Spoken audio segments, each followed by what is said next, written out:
Ladies and gentlemen, thank you for joining us here on Armchair Athletics. I'm your host, Nathan Little. Got a treat for us today, talking to hometown boy Jacob Couch, who is out there making a name for himself. And how's it going, Jacob? Going good, man. Feeling great. So tell us a little bit about yourself. I see. I remember when I was working at WYMT, it seemed like the MMA world didn't really get a lot of talk, and tried to shine a light on that. But the folks that really don't get a lot of talk is the grappling world. And you have been out there, kind of, just dove head in. Tell us a little bit about your journey. Yeah, man. I started training MMA when I was 15. I was still a sophomore at PCC, or I think it was either the summer after my freshman year, like between my freshman and sophomore year, or the summer of my sophomore year, that I started training MMA. I did that for like 3 years. It was either all throughout high school. The summer I took it seriously until I got real close to my fight. You can't fight until you turn 18. I turned 18, and then 2 months later, I had an MMA fight. Realized I didn't want to do that anymore because it wasn't really that fun, getting hit and all that stuff. But I always loved the grappling part. Even before I started training MMA, I would always love like horse playing and just like wrestling around. It always was like really, really fun. And then I found out about jiu-jitsu and moved away from home. I moved away from Hazard to Georgetown, Kentucky, and then here recently at the beginning of this year on January 7th, I officially moved up here to Mount Vernon, Illinois to train jiu-jitsu full time. Yeah, and I've seen. I keep up with you on Facebook, and it seems like you're all over the place. I mean, all over the country, just getting wins and competing. What's that grind like for you? It's amazing, man. Being able to travel like that is something I've always dreamed about since I was a kid. Growing up, I never got to travel much. I couldn't even really go to I couldn't do any sports or anything because we never really had a vehicle. Didn't really have a way around. I'd always have to bum rides. I played football in 6th grade, but past that, until I got into MMA, I didn't really do anything. Just because, I didn't have a way around. But I've always dreamed about traveling to different cities, seeing different places, meeting different people. And getting to do that now is awesome, man. Texas, Florida, Denver, Colorado is all these different places, dude. It's awesome. Yeah, and jiu-jitsu grappling itself is it's a fight. You're trying to, it's a one-on-one competition, trying to best the other man. But it seems like you've been kind of fighting your whole life. Do you think that kind of plays into it? The growing up in Eastern Kentucky, and maybe people may take for granted some stuff that might have came easy for them. Oh, for sure, man, for sure. I think my upbringing and just the way I was raised and all the stuff that happened throughout my childhood and all that good stuff definitely incorporated some like a chip on my shoulder almost. I felt like I wasn't supposed to do anything. I never had the best grades. I never was on this set path. And once I found jiu-jitsu, I kind of had a little bit of a knack for it. I pick up stuff. I wouldn't say fast, but I pick up stuff pretty well in jiu-jitsu, and it was it just clicked for me. And I've always been super competitive, so that works out well with jiu-jitsu being, it being a one-on-one thing. Is you just go out and clash heads with the other guy, see who's the best chess player. That's what it's really like. It's like human chess, Yeah, and you guys have been. I'm keeping up with the documentary, and you folks watching at home, check that out. See his patch. He's repping it in the video here. Daisy Fresh. It seems like a wild situation. Just you guys all crammed into a gym. Sleeping sleeping next to where you train, and it seems like, I mean, it seems like it's a breeding ground for success. It is, man. A bunch of us, like, we have a house. Well, we're all like roommates at this place now. Um, a few of the guys in here lived on the mats for like 2 years. I lived on the mats for like 6, 7 months, maybe. I think maybe, or it might be a little bit shorter, but I lived on the mats, and it's yeah. I mean, it's not that people want to make it out to be like this big deal, but to me, the way I looked at it was, if you want to do this and these are your options, then it shouldn't be that hard, because you wanting to do it shouldn't, like, just wanting to do it helps. If you don't want to do it, it's going to be hard. But sleeping on the mats is fine. It took a little bit of adjusting, but after that, it was all gravy. I mean, for a young guy like yourself, you're not married, not tied down or anything, and it seems like it's an opportunity. People say that successful people, they live in the gym, but I mean, you had a chance to literally live in the gym, and now if you're living with people that are like-minded, people that you train with, and you push each other, it just seems like it could be a tough adjustment period. But once you get going, I mean, do you think that this has pushed your game up a level compared to where you were at in Georgetown or Hazard? Oh my God, man! If me today went against the guy that came here, it'd be really bad. It'd be really, really bad, really bad. It would be rough for that guy that came here. Just because we train, man. We train so Sunday we have like an open session, which is like you come in, you do like some positional rounds, and then you just like roll and train. Monday is like workout, drill, rest, then you train at 6, so it's 3 times. Tuesday is wrestling, which is the hardest two practices, because there's wrestling Tuesday and Thursday. Wrestling, and then we have the knot training in the gi, which is like you know what a gi is, I think. Oh yeah. So we have the gi training at knot on the wrestling days, and then Wednesday workout, drill, knot training. Thursday wrestling, then the gi, and then Friday and Saturday are kind of like our rest days. But we compete probably 2 to 3 times a month, and every competition's on a Saturday on the weekend. So just being pushed like that, having to do all that stuff is like, it's incredible, man. It's incredible how fast you can get better just putting in the time. That's all it is. There's no real secret. So what are your goals in all this?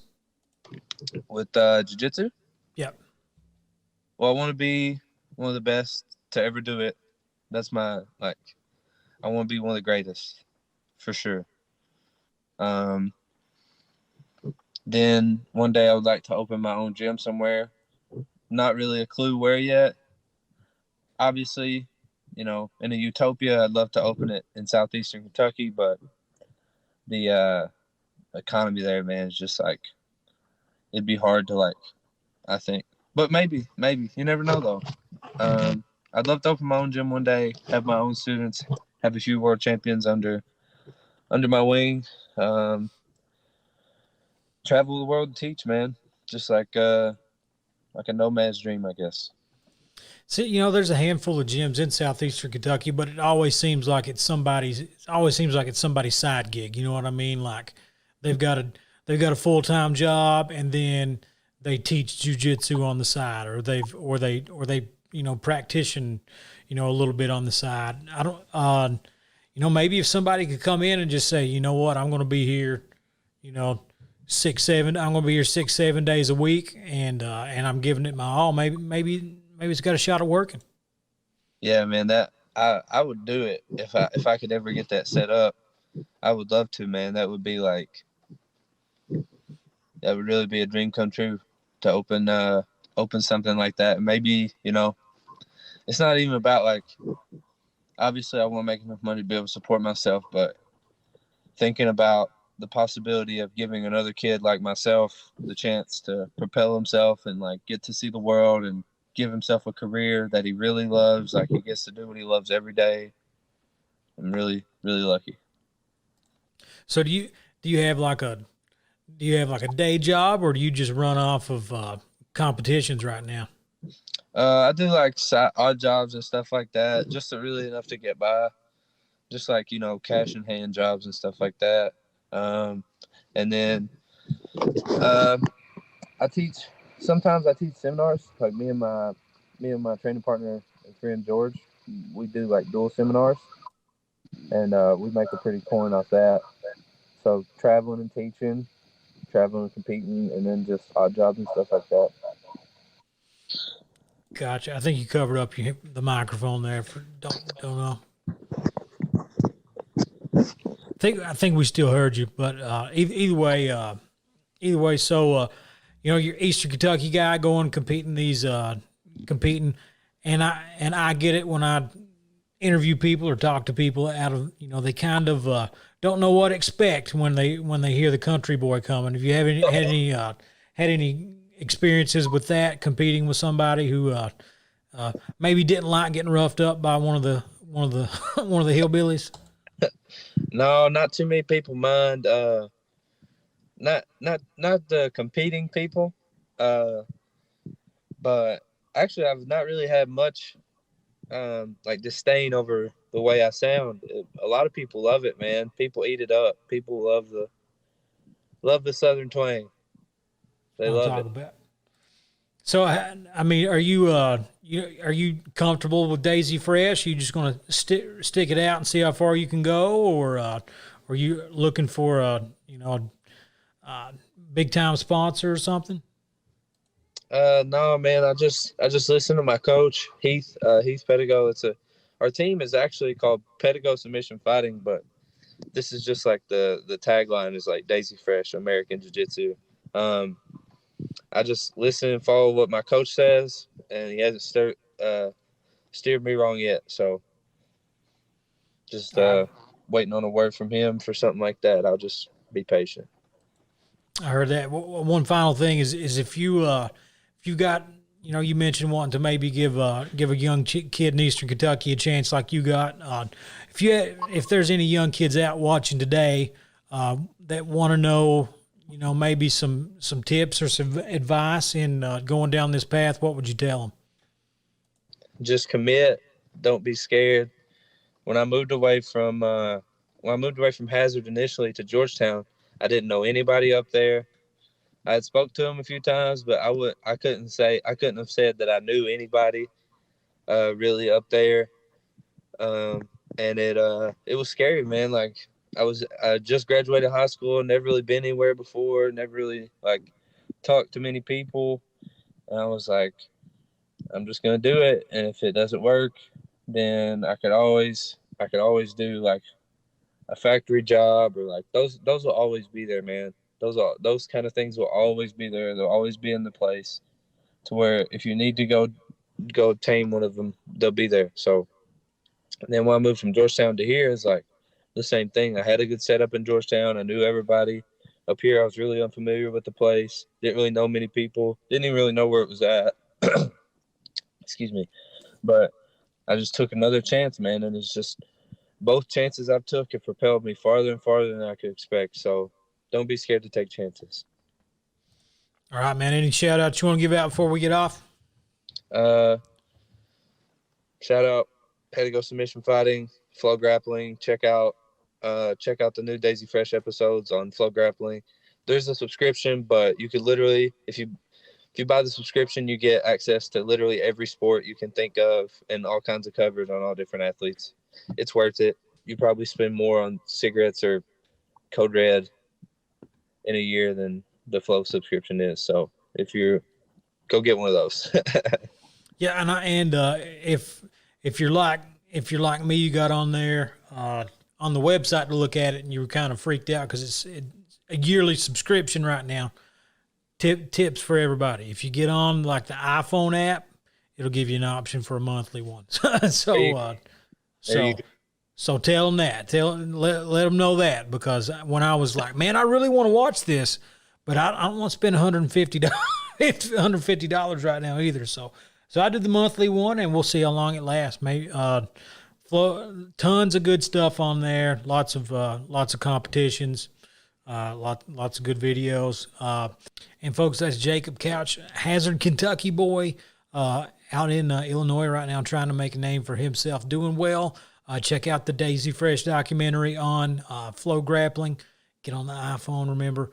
It'll give you an option for a monthly subscription, so you don't have to do it for a year at a time. And if you want 15% off of your dietary supplements, energy drinks, or anything, pre-workout, 15% off, go to repsports.com, use promo code RAZOR, and check that out. We're going to have another quick break, talk to some sponsors. We'll be right back on Armchair Athletics.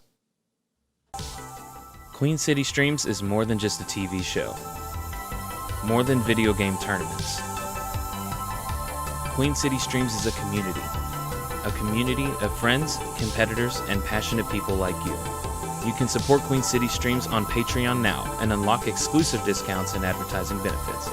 Packages begin at just $5. Search Queen City Streams on Patreon and become a part of the community today. Scout Cherry here to slap you in the face on some Raised Energy facts. First off, we all know that it's got 0 sugars, 0 calories, and 0 carbs. But did you know that a high amount of GI carbs is actually linked to food addiction? Now, the great thing about Raised Energy, 0 carbs, so you have nothing to worry about with that. So make sure you get out there, get your Raised Energy, and let us know what you're sipping on right now. I got the strawberry colada. It's my favorite.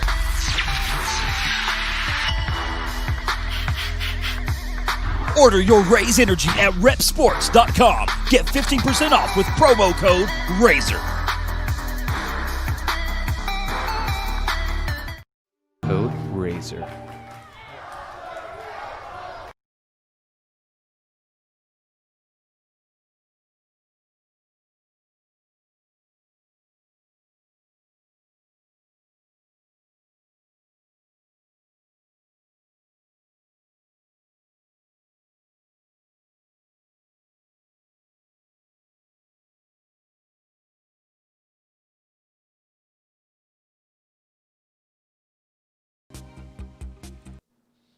And here we are, folks. Nathan Little. I had to put the hoodie on. It's getting a little cold in here. How's it going, John? Hi, going great, Nathan. How you doing? Pretty good. I just saw. I believe it was you. Did you say you guys have had the Christmas tree up for a couple weeks now? Is that right? Oh yeah, he puts that thing up, man. She just about keeps it up year round. It's actually up longer than it's down probably during the year. I came home today from church, and my wife had a Christmas tree in the kitchen, up in the kitchen, and I was inquiring as to what it's about. I was told it was a practice Christmas tree. It was to see if our little boy, he's 1, to see how much he was going to tear into it before she put up the big one. So we got a practice tree up right now. All right. All right, but yeah, folks, Nathan Little, I hope you guys enjoyed the talk with Jacob there. Young man doing, living the dream here. Now I got John Noble on here. You're still young, right? You're still young? You classify yourself as young? I classify myself. I don't know if anybody else may classify me, but I classify myself as young. I heard that. My students do not classify me as young, but John's a good friend of mine, and we're here to talk a little bit today, just about catch up a little bit. So how did you guys start basketball practice this week? Yeah, we started this past Monday. And how's that going? It's been going well. We've been really shorthanded due to football. We got probably half our team on football right now, and our football team has an excellent program, and hopefully, Lord willing, everything gets to work out that, they played pretty deep this year. It's a possibility. That's always seems tough for teams around here. At Buckhorn, you didn't have to deal with that, right? Yeah, no, Buckhorn, we pretty much, there was no football. So, pretty much our guys played baseball, ran a little cross country, but pretty much that was it. what's the what's it been like moving from Buckhorn to Breathitt? You got a few years in the bag now. How's it going? Oh, this will be my 4th year at Breathitt. It's went by pretty fast. Not a whole lot of difference really. I mean, obviously the football has been a little different getting used to that, but the coaching staff, Coach Moore and everybody there, administration, everybody's great. We all work together really well. That has been a little bit of an adjustment. The school's a little bit bigger, but for the most part, people are all great. The administration's wonderful to work with all the way to the very top. And, anybody will be blessed to have either one of those jobs. I've been extremely blessed to have both. How's the whole COVID deal going at Breathitt County right now?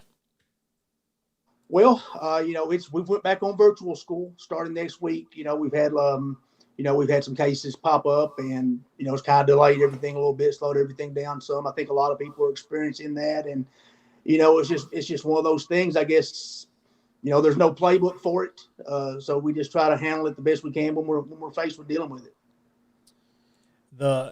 Football. I'll be honest with you when it comes to I commentate football on the radio, and I didn't dream that we'd get this far into the football season. You know what I mean? And it's been a challenge. There's been a lot of cancellations. There's been a lot of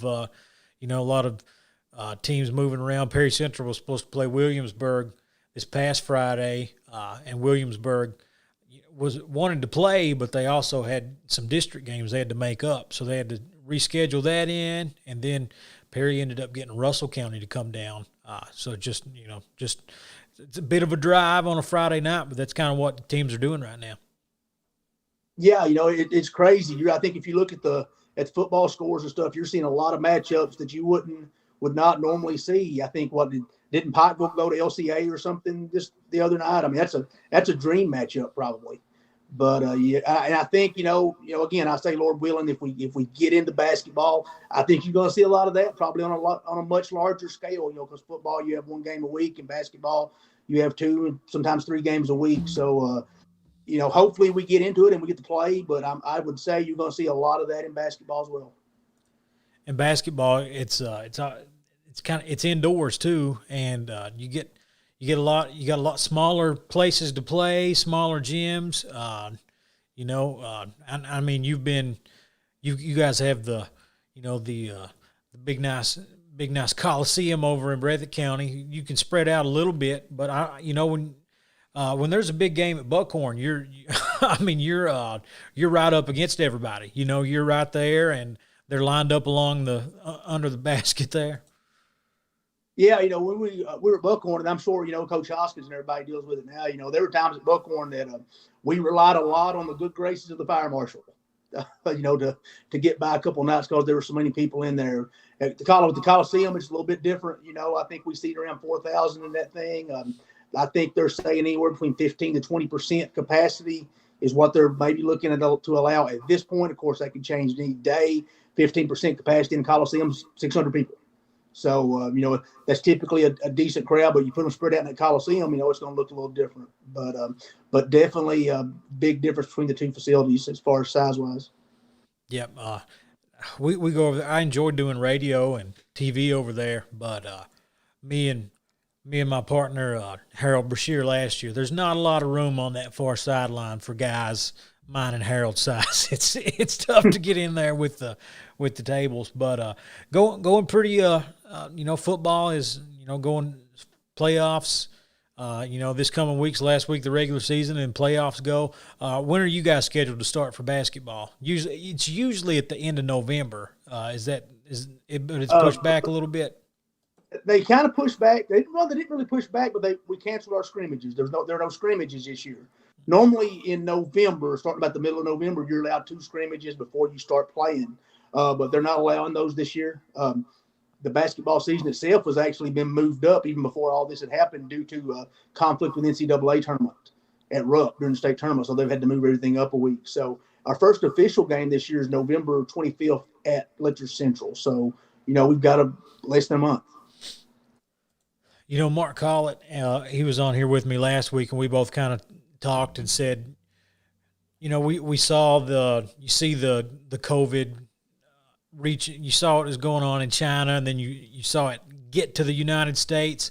But I did not really understand how big of a deal it was until the Sweet 16 got canceled last year. That's when it really kind of sank into me like this is a big deal. Yeah, it was insane. We don't, if you're like me, you grew up thinking stuff like that wouldn't happen here. Of course, the world's a lot different now than it was when I was a kid, several years ago. But yeah, it's just I thought this was going to be something, a few weeks, month, maybe we get by it. But I didn't really understand the scope of it. And I think a lot of people more important than I am probably didn't understand the scope of it. And like I said earlier, there's no playbook for it. So, we just kind of do the best we can. But the state tournament getting canceled was probably the first real step, the first real thing for me too, that kind of drove this home that, this is pretty serious stuff. Yeah. With WSGS, we go up there every year and do every single game. It's always a great experience for me. And I was looking forward to it. And I look forward to it every year going up there, and we, eat some complimentary popcorn and L8 and watch some games. So what's the team looking like this year? Yeah, I'm really excited. We're going to be a little young in some spots, but it's a very talented bunch. It's an athletic bunch. They're hard workers. They listen. They try to do everything that you ask them to do, which is about pretty much all you can ask of anybody. But it's a really talented young group. We have one senior, have a couple of juniors, and then the rest of the kids are going to be freshmen, sophomores. But it's a very talented freshmen, sophomores. We're really excited about. Yep, and it seems you head up to that district, and things get pretty challenging up there real quick with Wolfe County coming on the way they did last year, and really made a run to try to win the whole thing. So they look to be just as tough this year. Yeah, Wolfe. That's a heck of a group of kids they've got there. They've been together for, I think, as a unit, almost 3 full seasons now. Coach Creech has always done a tremendous job ever since he took over from his dad, who was, of course, a Hall of Fame coach there, Bob Creech. But he's built that program, and he's got a really solid group there with some juniors and seniors on it that have been around, and one of the better freshmen in the state of Kentucky, Skylar Ritchie in the middle, and they're alone. They're going to be tough, and I've seen them. I've got all those guys on the social media stuff, man. They've been lifting hard. They're in shape. They're bigger, stronger, faster. They're definitely going to be a handful. You think COVID will do you think kids have more opportunity to stay in shape now, or is it something that you have to keep on to them about because you probably didn't get to run as many workouts and stuff as over the summer as you'd like to, but I guess you got to trust the kids. Kids are doing it on their own. Yeah, you really do. You have to have a lot of faith in your kids, and for the most part, we've got that. It's, of course, teenage boys are sometimes, if you don't stay right on them, maybe they're not always going to do those things. But we've got a good group. Typically, if we ask them something, if we expect something out of them, they do their dead level best to get it done, and we don't expect this to be any different. And 2020's been, it's been a rough year. It's been a rough year, but recently, this past week, we share a lot of the same friends on social media from the professional wrestling community around here, and lost Tracy Smothers recently, and I know you've had a lot of interactions with him over the years. What are your thoughts on Tracy? Tracy, and you can ask anybody, and when I say anybody, I mean anybody from the top of the food chain in the sport of professional wrestling. I'm talking about, Hall of Fame guys like Edge, and guys like that, all the way down to people that you've never heard of. I'm talking literal hundreds of people. If Tracy was around them, Tracy helped them. He was the type. I first met him, Eddie Browning and I first met him in Bowling Green, Kentucky in 1998. And he was on the card with us. We didn't even know we didn't even know he was going to be there. We walked in, and I go, hey, man, that looks like Tracy Smothers. He goes, it is Tracy Smothers. And we hadn't been around a lot of what you would call names, in the sport of professional wrestling at that time. And then went over, introduced ourselves, talked to him, and he's like, I'm going to watch your match. And, he didn't have to do that. So we went back. We thought he was just blowing smoke, because a lot of guys do that. But we went out, had our match, came back. He came straight to us. He said, okay, listen, this was good. This was good. This was good. This, and this was not. And, of course, he broke it all down. And then he just did that every time he saw us from there on out, and we were around him probably from 98 to 2001 on a pretty regular basis. And I worked with him several times as an opponent, as a partner, and he just really did a lot for me, helped me just build my confidence. And I know he did that for, probably 1,000 other people.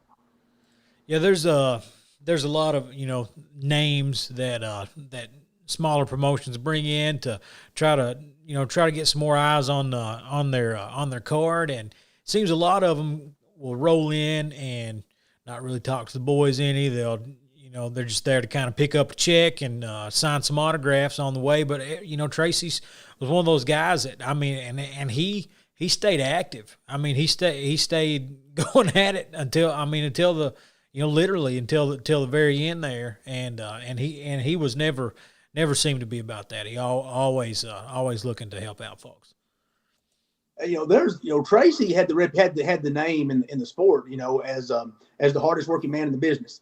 And it was well earned. I had my first actual match with him in 1999, actually in Hazard. And I was 25 and I think he was 36, and I was in pretty good shape at 25 years old. And he ran me ragged. I thought I was going to pee all over myself by the time we got out of that ring. And I was doubled over, breathing hard. And he was still, it was like he wasn't even taking a deep breath, but he was just in phenomenal shape. And he did that every night. It didn't matter if we were in front of 6,000 people in Jamestown, Kentucky, or if we were in front of 106 at a bar in Bowling Green.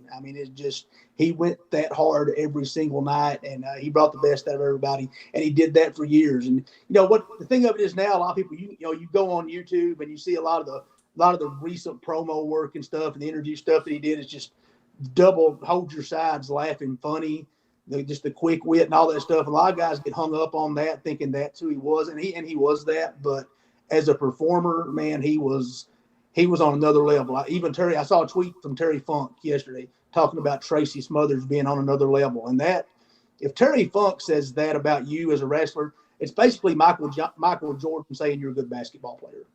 The praise does not get much better than having something like that said about you, than by Terry Funk. And when it came to professional wrestling, especially in South to Southeast, Tracy Smothers is among the most popular guys to come around. Yeah, he came through Hazard in Eastern Kentucky with Smoky Mountain in the mid-early 90s. And I was young. I was old enough, young enough at the time to remember Randy Savage and Ronnie Garvin was probably still the most popular guy to ever come through Eastern Kentucky. But now when Smoky Mountain was here, Tracy was right there, man. He'd get in that ring. He had that fire, man, and the men wanted to kind of be like him, as they say, and the girls all. My sister still has a picture of Tracy Smothers that she got, I think, in 1993. She still has that picture. But the old women loved him, the young women loved him, all the men wanted to be like him. He was just, he was just special, man. I don't really know what else to say about him other than that he was special. Yeah, you got all the names. Eastern Kentucky, you mentioned Ronnie Garvin and Randy Savage, especially in Hazard. But Tracy Smothers, Rock and Roll Express, those guys have really cemented their legacy and probably furthered a lot of careers for people around here. Working with the younger guys. Oh yeah, absolutely. I got when I had that match with Tracy in 1999, I got bookings off that match. People saw that match, they saw the tape, or somebody that saw the match would go to promoter and say, hey, listen, there's this guy in Hazard that Tracy had a match with, maybe you ought to give him a call, give him a look. And I got phone calls, and I got several bookings just off that match with Tracy. And of course, with that match, I earned Tracy's trust and Tracy's respect, and he put in a lot of good words for me with people and really boosted my career at the time. And he did, like I said, he did that, man. I'm talking probably seriously 1,000 people, men, women. He didn't care if he was around you and he saw that you were about the sport. If he saw that you had energy and passion for it, he wanted to help you, and that's just who he is. And you're for the last several years you've been doing double time basketball coach. And you father, husband, and then you've also got this world of professional wrestling that you don't, you get, I I guess you get injured and you have to come back every 6 months or so around basketball season, it seems. But how's that going right now? I've not been in the ring in Kentucky this year. I did one event in the end of March over in West Virginia, but other than that, I've not been in the ring since COVID hit. It's just something that we're not real comfortable with right now. It's for me personally, it's just I don't worry about me so much as I worry about others, and so it's just really a choice we've kind of made right now to not do that. I think some shows in Kentucky are getting ready to open up, but I'm hoping maybe to give this some time and maybe we can get it under control as a world. Really, I mean, you're talking about a global pandemic. Hopefully maybe in the spring we can get that done and maybe get back in there. I'm trying to stay in shape, Nathan. I'm doing my best Dennis Stamp impersonation. I know you. I think you probably get that. You probably get that comparison right there. A little more clothing on me, but I'm doing my best Dennis Stamp in case that phone rings. I heard that. We moved to a new house, and we talked him into leaving the gym, and I've been trying to keep up with it. I need to lose more weight than anything else, but I'm trying this low carb nonsense, which it stinks to not engage in the potatoes and bread, but it's working out for me. I'm staying pretty active with it. I think the state a while back, and this seems like just to be the general consensus from anything that comes from the state now regarding COVID is I think they said they discourage wrestling and MMA events, but they're not gonna stop it right now. I think they're kind of trying to keep their hands out of it. But I mean that's another one of these deals where you're typically inside in small venues, and the guys are right on top of each other for 10 minutes at a time sometimes, and then you come back, send a couple more guys. Sometimes you've got, and you know how the booking is. A lot of these shows, John, at the end of the night, you got a six-man tag match to end it all. So that's a tough spot to put people in and try to keep them safe. Yeah, it is. I think and I think it's pretty much across the board everywhere. It's like nobody in charge really wants to step out and say, hey, you do this, and this. And and truth be told, this day and age, nobody really has that kind of authority anyway. And I think they just kind of trust everybody to make your own best judgment. And, what works for Nathan may not work for John, and vice versa. So we just kind of got to all just look at our situation. I know a lot of the guys out there right now are still traveling and wrestling, guys in their early 20s with no wife, no children on the road all the time. Their situation's a little different than mine, obviously. So, I think our leaders are just kind of trying to trust us to make calls and make decisions based on our best judgment. And, that's really all any of us can do right now. Yeah, it's just a different situation for everyone involved. I remember right when it came out and they started shutting stuff down and started, if you're a professional wrestling fan and you watch it on TV, watching it without a crowd is just, I couldn't imagine wrestling in front of no crowd. That's a big part of it, I have wrestled. Well, maybe that's the case too. But these. I remember Roman Reigns, who was evidently destined for another big run. And he's coming up. He's a leukemia, a cancer survivor, and he's like, no, I'm not going to have anything to do with this, because he would put his life at risk to do it, and caught some flack for it because wrestling fans are some of the most hateful people around, especially the smart ones. You know what I mean? I think social media is designed for disgruntled wrestling fans, but it's like you said. You have to do what's best for you. I don't know how anybody with half a brain can condemn Roman Reigns for not wanting to risk himself when he's been fighting leukemia. That's pretty stupid and of people, but people tend to do have that tendency to be stupid. So, that's not something I don't think anybody should have anything. I love what they're doing with him right now, though. I think he's found his calling. Of course, I kind of thought they should have done something like that years ago with him. But I like what they're doing with him right now. I tell you who I do feel bad for is Drew McIntyre. He get that big win at WrestleMania, and his whole run has been during this pandemic, and now they've taken it off of him. Yeah, So he's probably been victimized more than anybody up there at this point, because, and I hate that too, because he's the real deal. Drew McIntyre, is a grown man, looks like a grown man, not one of these guys built like a swimmer and wrestles like a gymnast type guy. He's the real deal. Yeah. This will shock you. I don't keep up with it as much as I used to, but I do. I do keep up. I do. See what's going on. But they always made WWE. They always made it. Your WrestleMania moment, and right. For Drew McIntyre, his WrestleMania moment. You imagine, winning the title and going to the turnbuckle and holding it up to tens of thousands of fans and screaming and millions watching worldwide, and you do it in an empty room. But he does have the comfort of a pretty good paycheck, so that that probably helps. I would do it for no fans for that money. I would do it. I'd do it for It's tough. It's been a wild. Did you watch any of this NBA in the bubble? I caught very little of it. I've never watched much NBA. It's probably since I was a kid. When Jordan pushed off Byron Russell and hit that shot, that ruined the NBA for me. I was a Jazz man. That's my team, and he crushed my dreams in 1997, 98, and I've never recovered. I was young, a little younger than you at the time, but that I forgot you're a Jazz fan. I'm a big Jazz fan. I was always my basketball skills, I'll say my basketball physique lined up more with John Stockton than most of the athletes.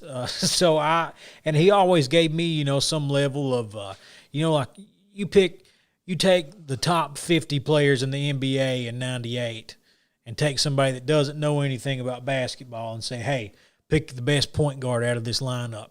Nobody's picking John Stockton. And that was kind of I always enjoyed it, and people like Kyle Maggard will tell you that Jordan didn't push off, and they're all wrong, John. They're all wrong. We're really not looking for judgment from Kyle, though, are we? He's a referee. He's got to fight the good fight and be objective about this. But Jordan. Russell may have been turned around a little bit already, but you can't just shove him out of the way. Yeah, just a little. I thought it was a pretty horrendous no call myself, but we've just had to learn to live with it, Nathan. Yeah, I kept following the Jazz after that. Until the bitter end. Yeah. Malone leaves for the Lakers. Stockton retires. Then they had that run with. They got Darren Williams, who was a great point guard, and had Carlos Boozer. Those two, it was almost like, they were almost getting back to Stockton and Malone, and they got to the Western Conference Finals. But, man, for those, they had the Lakers and the Spurs, and, to beat every year if they wanted to get there. Once I got past 97, 98, of course, I still kept up with the Jazz. But when Stockton left, I became more of a Jerry Sloan guy, the coach, Coach Jerry Sloan. And to see what he still did, helping get that team back to the Western Conference Finals, like you said, with Boozer and Darren Williams, was tremendous. I wish it hadn't kind of fallen apart between Williams and Coach Sloan, but but it did. But that's kind of the end of my run. I followed him a little more the last few years. I really followed him with Gordon Hayward because I liked him, but I also am a big Quinn Snyder fan. I know he's a Duke guy. Don't reach through the phone and try to choke me, but I was which you're a Gonzaga guy anyway, but I was a big Quinn Snyder fan when he was in Missouri, and I'd seen him speak a couple times, and he'd given us some notes to go over. But I really liked him as a coach, and when they brought him to the Jazz, that kind of reignited my interest there too. Yeah, I've always been a big Jazz fan. Been But when it came to this bubble, it was just really hard to get into. It just seemed odd, but that's the way everything is now. I did catch some of it. I really enjoyed watching Jamal Murray with the Nuggets. I caught maybe a little bit of the last couple of games they played. I thought the energy he played with was kind of contagious. I really like seeing guys play like that. And then the finals, I watched a little bit because I really liked Jimmy Butler. I like the way Jimmy Butler handles his business. I think he plays the game like a man. He's competitive. Not a lot of frills, just good, tough, aggressive basketball, which I've always been a fan of. And plus, he was the underdog on top of that. And to take the Lakers, they went to 6 games. I think for that team to take the Lakers to 6 games with the kind of talent they have, man, was a heck of a job. Yeah, Dwight Howard coming off the bench. That's a pretty tough customer there. But yeah, back to you mentioned Coach Jerry Sloan. I'm probably more of a basketball coaching fan than I really like to see what coaches do in general at all levels. I know if I go to a basketball game and it's rare that I get to go one that I'm not working, but I always sit down right behind the coach and kind of get some insight into what they're saying. But I remember Jerry Sloan once someone asked him if he had the internet, and he said, "No, I didn't have the internet. If I did, I'd just stay on it and look at tractors all day." That was the kind of guy Sloan was. Yeah. Yeah, he was a farmer. That was kind of his thing. Just a tough, no nonsense, dirt under their fingernails type guy. Yeah, and he had Karl Malone, who in the off season drove an 18-wheeler. You talk about just some guys that were hard workers. Karl Malone is you talk about some guy that plays ball hard. Karl Malone, if you took an elbow from him, you would probably. I've seen him knock David Robinson out with an elbow. Yeah. He was just a physical specimen, of course, and and broke into the professional wrestling world there for a little bit also. Yeah, that was something. That was when things were really popping off there in the late '90s. He and Rodman. I don't know. Rod and Malone actually came in and wore the tights, and he looks like a professional wrestler. You know what I mean? He looked the part. You could tell with what little he did that he had the aptitude for it. It's a lot of people watch it and think, "Oh, well, I could do that," and I promise you can't. But but he had the aptitude for it. Rodman had the charisma for it. If you could have combined them, you probably had the perfect professional wrestler. Yeah, Rodman, he'd walk in with Hulk Hogan, and he just looked like he fit in. He just looked like he was a part of it. And Malone just looked like he could actually do it. Just wild times. And they still try to catch that. I'd imagine WCW made a little bit of money off that. I don't know. They may have went in the hole on it, knowing the way they did things. But WWE tried to bring in Gronkowski. He's another guy that he's got that pro wrestling look and charisma feel.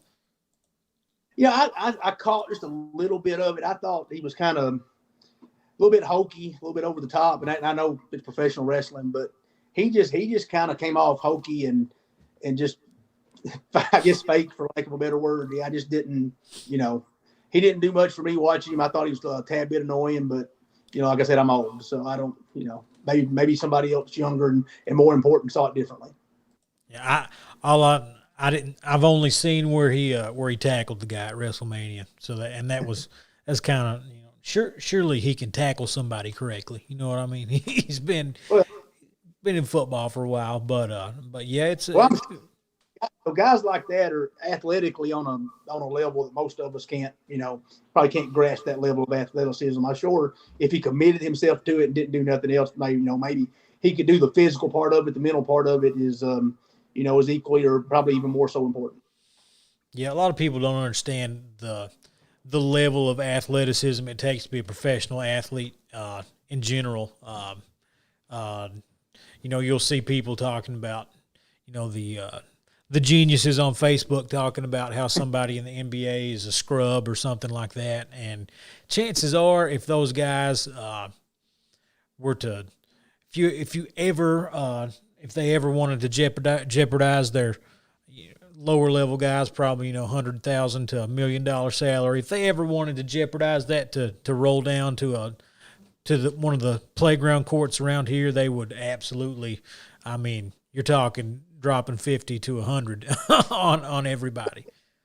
You're talking about even the 15th man on the NBA roster is better at basketball than any of the rest of us are better at anything.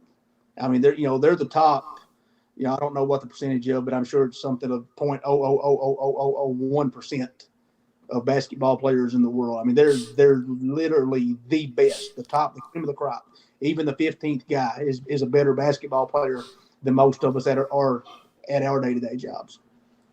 Yeah, I mean, because basketball, you got 12 to 15 guys on a team, and then in middle school, and then that whittles down when you go to high school to a very small percentage. The majority of kids that are playing basketball in grade school don't make the high school team, or they give up.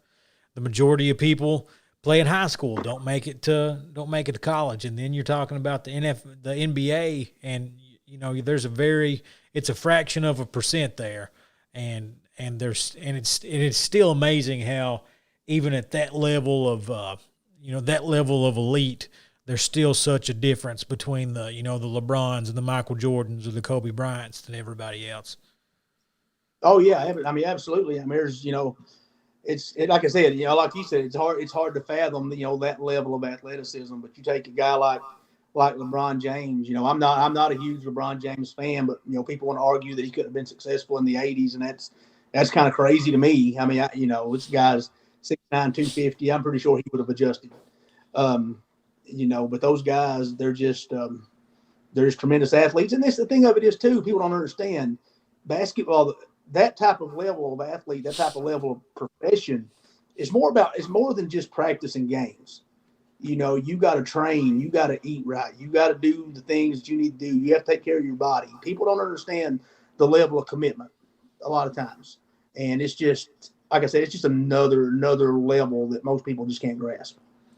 Yeah, I don't know if you've ever read it, but there's a really long form article that Tom Brady is a guy that doesn't let people into his inner circle a lot. He kind of keeps to himself. I mean, he's got a supermodel wife and makes a lot of money and has a lot of Super Bowls. So he's doing okay. But he let a guy just come in, no cameras or anything, but just let a guy come in and follow him around for like an entire season. And he wrote a long form, article just about what makes Tom Brady. And he's got the godson to his children is his like dietitian, and he lives with them, and he eats stuff that I wouldn't be able to eat on even if I was hungry on a normal basis. I mean, he's saying that he's wanting to play till he's 45, and he's not even slowing down. Yeah, how old is Tom Brady? I don't even know how old he is. I think 43. Okay, I was gonna say 42, 43. So, I'm 47, and I couldn't imagine. I could not imagine taking the hits and doing the stuff that he does every Sunday. There's no way. Yeah, he is 40. He turned 43 in August, so he's it's another one of my favorite athletes, Tom Brady. It's just amazing when you think that it's over for him, he just finds something else to do. I have a buddy that's a friend. He's a big Falcons fan, and when they were playing in the Super Bowl, he texted me. He's like, yeah, trying to rib at me because they were down big in the third quarter, and I've seen the story too many times to hang it up when I did, and then it goes to overtime, and I said, how you feeling now? And he's like, not good. Not good. Yeah, Tom, and, a guy like Tom Brady especially, he probably I would wonder how much film he watches during the week. A lot of guys don't understand or don't get the credit for the amount of studying they do. There's a lot, especially I'd imagine as a quarterback in the NFL, the amount of film study you do would be pretty insane. So, obviously he's well trained and well prepared. And when, you're an elite athlete and you're well trained and well prepared, you're going to do well. I watched a video a while back. Had Ed Reed and Ray Lewis. They were talking to a high school football team, I mean you're a pretty lucky team if you get to talk to those guys. One of the best linebackers and one of the best safeties to ever do it. And they were talking about film study and talked about how at the high school level, and I'm sure you see this especially in basketball, 5-on-5, you can have one kid that can just kind of out athlete a situation. It doesn't matter if the defender was defending them perfectly. It doesn't matter if they rotated right or whatever. That kid is more of an athlete or better than everyone else around him, that he can just elevate and make it happen. But these guys were saying, look, in college that's less of an option, and in the NFL and pro sports that's not an option. You're just not going to be that much better than everybody. So they talked about getting in there and watching film and seeing and knowing that if something works in a game, like Ray Lewis showed this play where they completed a pass that he didn't get out to, and he said since it worked, I know at some point they're going to come back to it. They're going to come back to it, and I have to be ready, and I have to know what it looks like. I have to know where everybody's going, and I got to know not only where to be, how to make them think you're not going to be there. To make them think that to bait them into it. So it's wild. It's wild. I couldn't imagine. Being in a mental chess game out there playing at the highest level. Yeah, and that's really what it is. I mean, it's especially at that level. I watched. I think you probably saw it too. The play with the Metcalf kid from it was in Seattle, I think, that ran the guy down. You know what I'm talking about? From absolutely. Almost that man alive. I don't know if my car will go that fast. And if it does go that fast, I'd probably have to pull over at least once because I'll be tired just driving that far that fast. But that was just phenomenal. And I told some kids that that's what, when you take an elite athlete and they're giving an elite effort, that's what it looks like. I don't know if anybody timed it or what it was, but it was like 80 yards or so, I think, wasn't it, Nathan? The other kid had a 10-yard head start. And he runs him down. You're talking 80 yards, but you've also, it's at an angle, So it may be 80 yards down the field, but you add that, add the Pythagorean theorem in there, get your geometry in there. You're probably going 90 to 100 yards, and that guy's going in a straight line, straight down the field. So it's really hard to chase anyone down from behind in general. Yeah, the thing about that play is too, if he had just jogged a few steps and just peeled off like some of his teammates, nobody would have said a word. Nobody would have noticed it. Nobody would have batted an eye. But he made that play, because his team, he had to make that play for his team, and I was really impressed with that. That was one of the best things I've seen on any sports for a while. I've watched a lot of high school basketball around here, and I'm sure you remember Damon Tobler, but I can remember. It just seemed to me that kid. It seemed every time somebody thought that they had a layup, every time that they thought that they were just going to, just dribble on down, they've stolen the ball and they're going to have a nice little layup, 2 points at the end. It seemed like he was chasing them down and pinning it up against the backboard. Yeah, some of those kids were mine. So I remember I love Damon Tobler. Tough kid, played hard, man. Great kid. Always, every time I see him, he comes up and talks to me. Great kid. Good stuff. But we're closing in on an hour here. We're going to start wrapping it up. So you guys, basketball practice starts. It started this week. No scrimmages, so you're going to have to. You're just going to have to go into your first game cold, kind of. And is that going to be end of November, 1st of December, or? No, we open up November 25th at Letcher. Yeah, that's right. You said they moved it up a little bit for Rupp. Coach B does a good job. Don't know what our football guy situation will be at that point.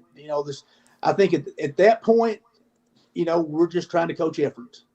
The offensive, defensive stuff will click, but at that point, we're just going to be trying to coach effort the absolute best that we can. It always seems to me like I mean, it's just the way it is. Really, into November, December, and even early January, teams really don't even know who they are yet. Every year, it seems to be well into that before they really start to click. It's and no offense to my friends over at WYMT, but they moved the Mountain Classic to December, and it always seems like they've done it, and it just doesn't seem like it's the same quality of basketball to me.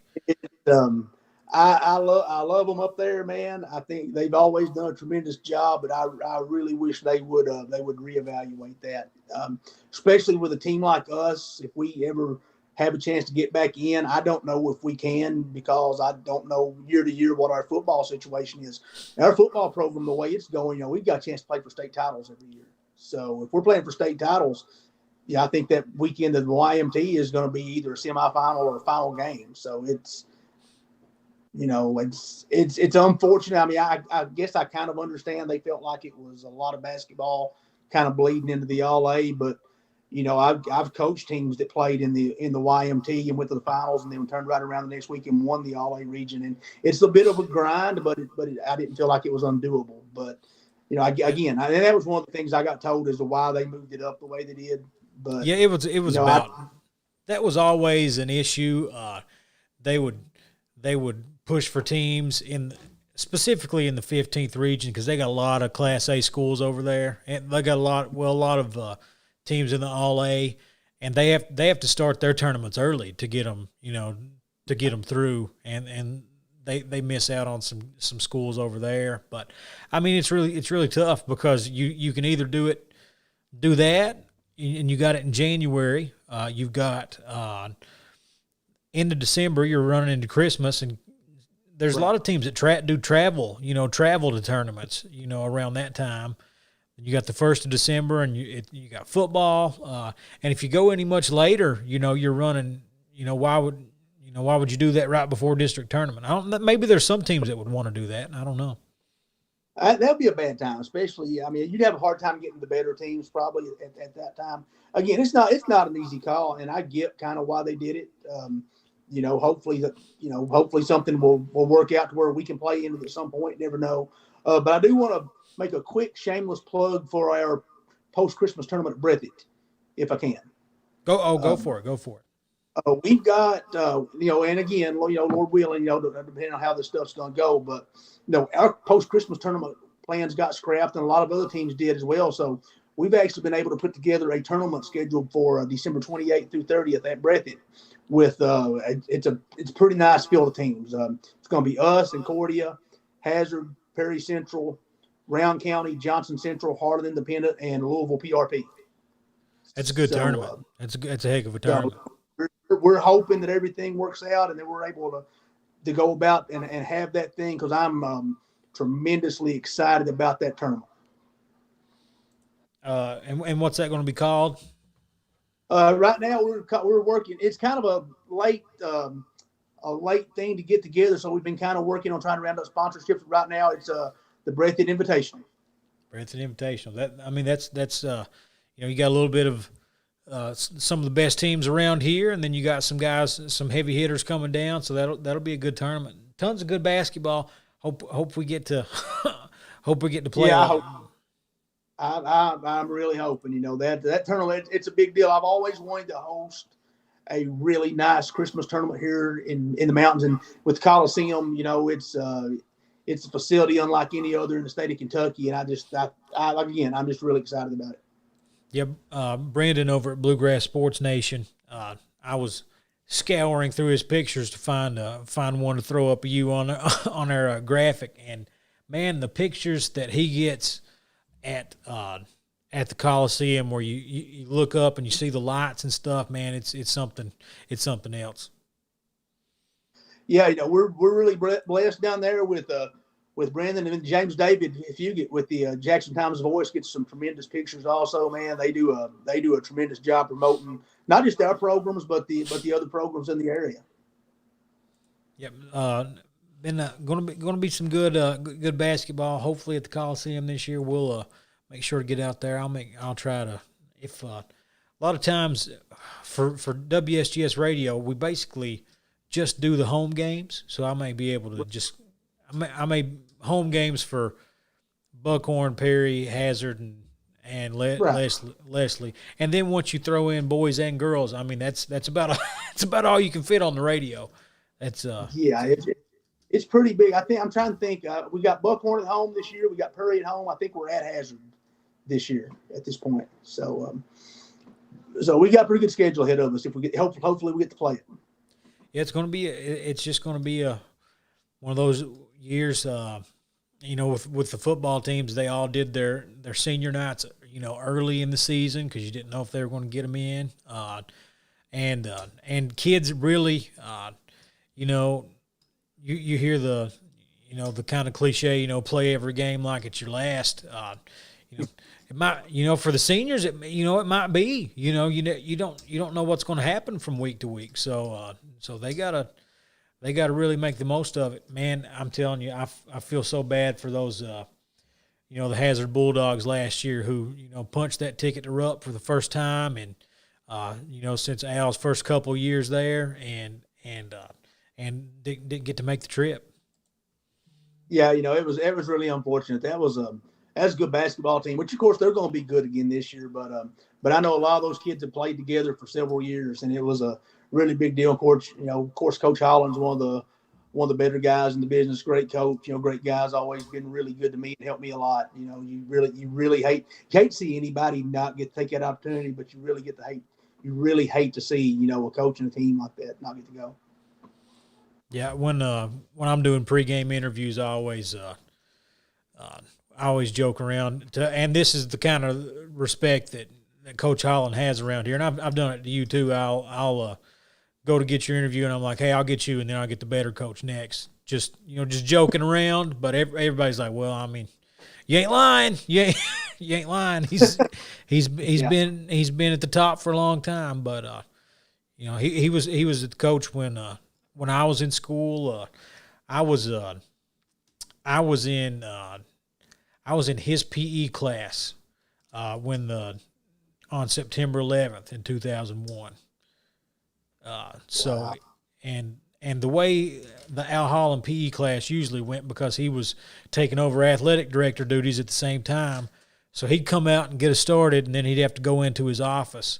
And I think that was, once he started the athletic director stuff, that was the first time that I remember him coming out of the office, because he's the one that broke the news to us. He came out and told us what happened, and that was, wild time. I was teaching PE at Chabby's when that happened. My actually, I don't know, you may know this, you may not. My first year teaching was 96, 97 at Perry Central.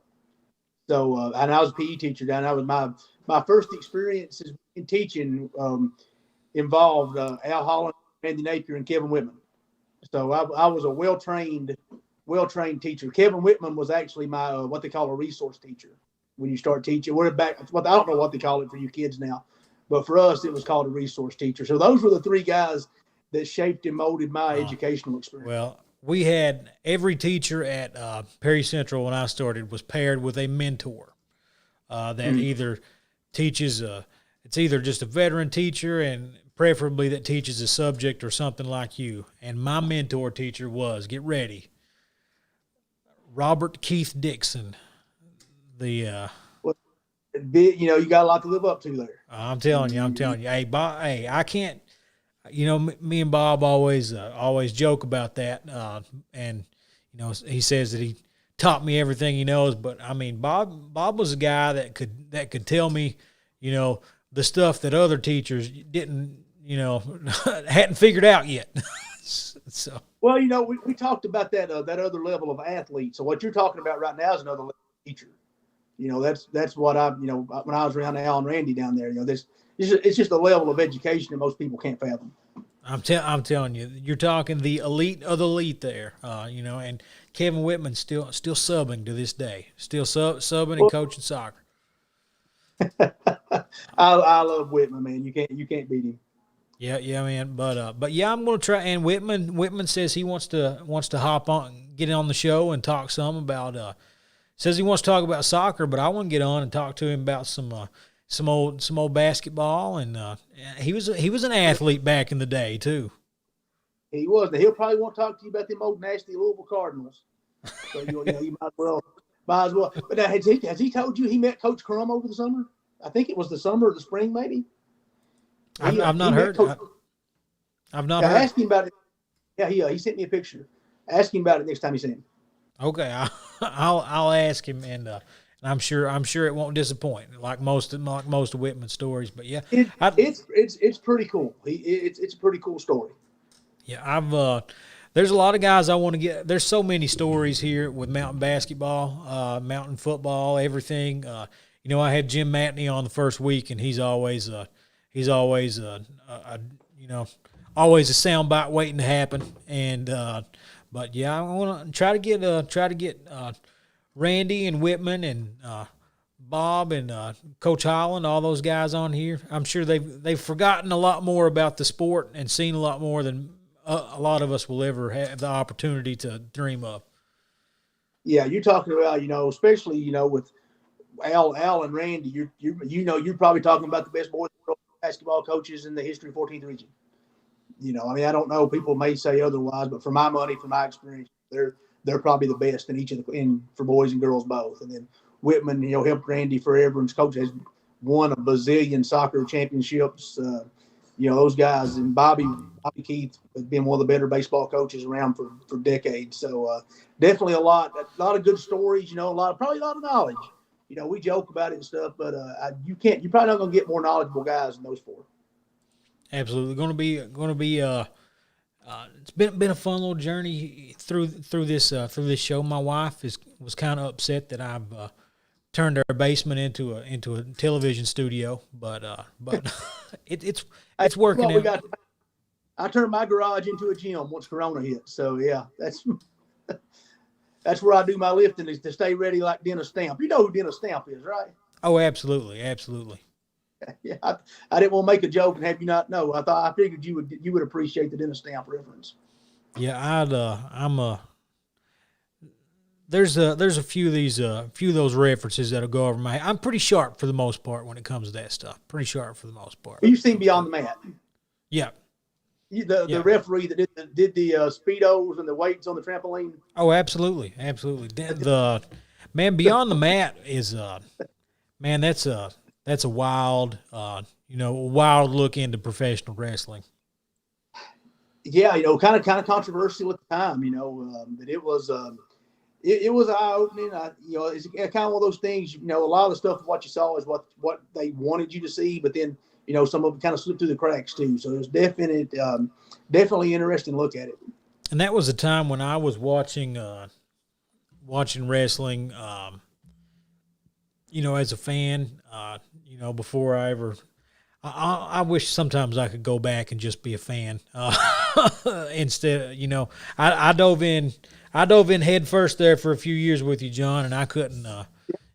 It's not for everybody. It's not for everybody. No, it's really not. On any side of it, it's just a different thing, especially being in the ring with the physical part of it. But the what you guys brought to the table in terms of the commentary and especially the production value that you brought to the show, man, that stuff's hard to do. It's a lot of work. Yeah, I'm first. Once we got going, I was editing the show, producing the show. with basically, I mean, the show was put together by Bo James, but it was his idea of what we put where, and I was the one that physically did it, and I hosted it, commentated it, I ran the music, I rang the bell, I timed the matches. It was Well, you got a crash course in it. You definitely got a crash course in it, man. But you did a good job for us, man. We sure appreciated it. Yeah, Bo told me once. He said, "Man, in the first 6 months we've had Nathan here, he's got more of an education here than he probably ever got in school because he's had to do a lot of it." Yeah. Yeah. Yeah. Go ahead. Go ahead. Well, I was going to say probably the only aspect of it you didn't get was probably being on the road as much. Although you were constantly doing something with it. Back when we were really on the road, really traveling, it was a different kind of life. So, but looking back on it, you're probably better off not having experienced that. I probably, as much as we were, especially when we started doing TV tapings in Hazard, it was it really lightened the load up a little bit, and the house shows I wasn't, the commentary was done. I wasn't as much of a necessity, but when we started, we filmed on the road. You know what I mean? It was quite a bit of traveling. Probably not as much, not every weekend, but I mean at least every other, for a good while. And my wife was not happy about it, not one bit. Vaguely familiar with that. Vaguely. I feel that. But yeah, Wild Times. Beyond the Mat. But I was watching that when I was a fan and through a lot of that, and I just didn't really realize the things that Terry Funk was going through. I didn't realize, or I go back and watch the Rock and Mankind stuff where he handcuffed him and hit him with that chair all those times. I mean, and I could remember watching that match.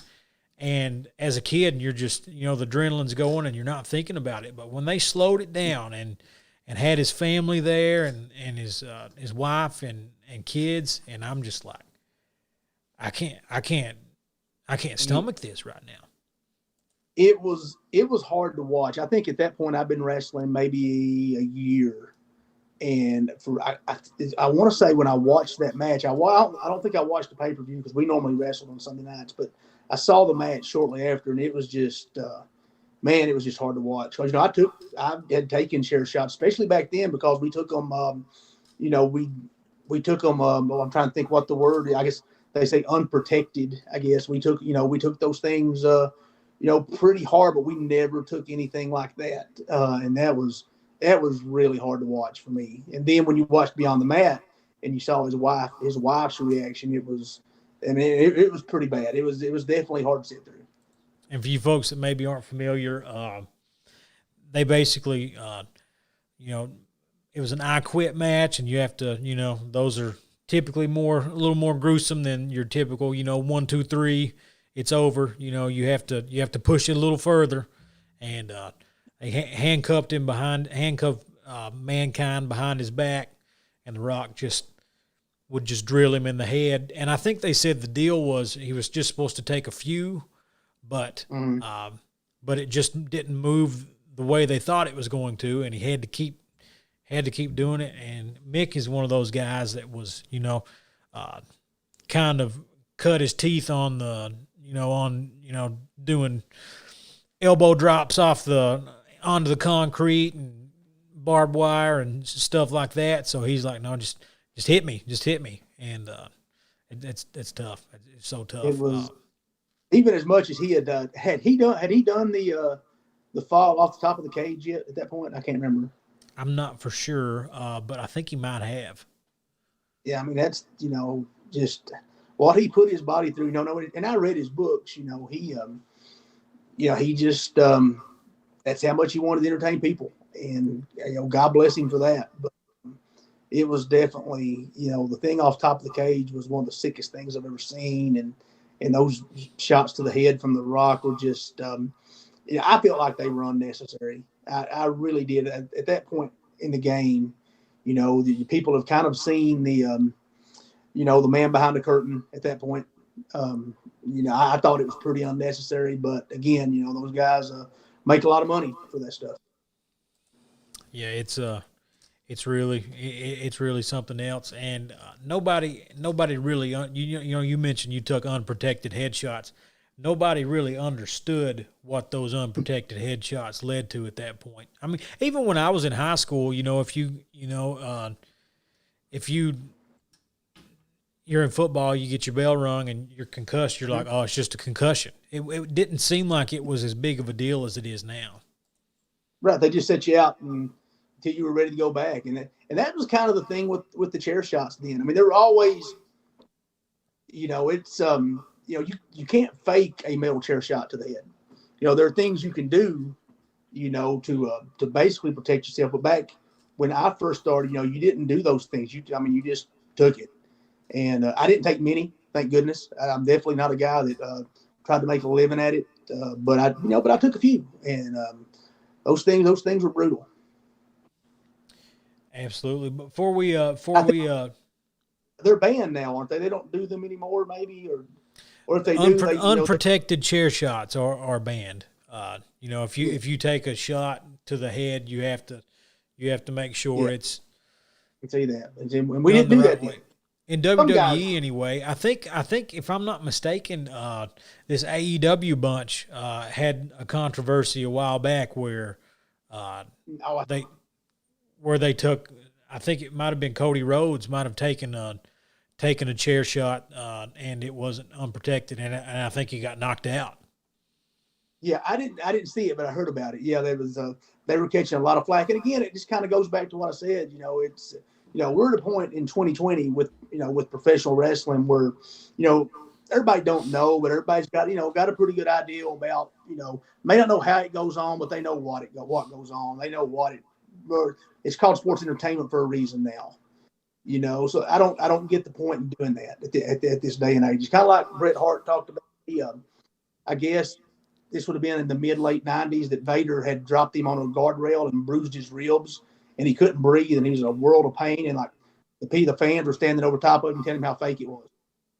And he's sitting there with cracked ribs, So, it's like back when we first started, in '97. If you took with the chair shot, if you were the guy that put your hands up, you took a lot of crap for that. But looking back on it, it was probably the smart thing to do. Yep, it's and once that cat's been out of the bag, there's no putting it back in the bag. It's a wild time. But I see we'll go ahead and wrap things up here though, John. I see you got your hands full, and I got a family up here too. So we'll anything you want to, any shout outs or anything you want to send out before we head off? No, I just appreciate you doing what you do, Nathan. It's always appreciate you the way all you guys promote our athletes. I guess just want a quick shout out to my wife Melanie, my girls Emily and Haley. For putting up with me, I guess, for like we've been in this quarantine now for several months off and on, and they've had to look at me a lot more than what they normally would, but somehow they're still surviving. So I certainly appreciate them for that. But just appreciate what you guys do, you and all the media guys, especially our own media guys, Brandon and James David, for the work they do, and we're very fortunate to have you guys pushing and promoting our kids. We'll go ahead and shut it down there, folks. We thank you guys for watching along with us today. It's been a heck of a show. We'll have some clips of these uploaded through the week, but until next